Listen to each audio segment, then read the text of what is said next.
चित्रामध्ये ना मला गणपतीचे वेश मिळालेला. हा चित्र मला आधीपासून मला मनवायला लागलेला.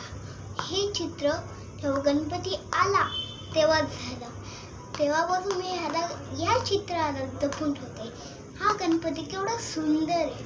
मला आपले गणपती त्याच्यापेक्षा सुंदर असतात. तेव्हा एवढं वाईट नाही वागायचं. आपला गणपती म्हणजे आपला गणपती असतो, कोणाचा बाहेरचा नसतो. ह्याच्यामुळे गणपतीची पूजा करायला हवी. गणपतीच्या वेळी गणपती आपल्याला केवढं सारं देतो, बुद्धी पण देतो.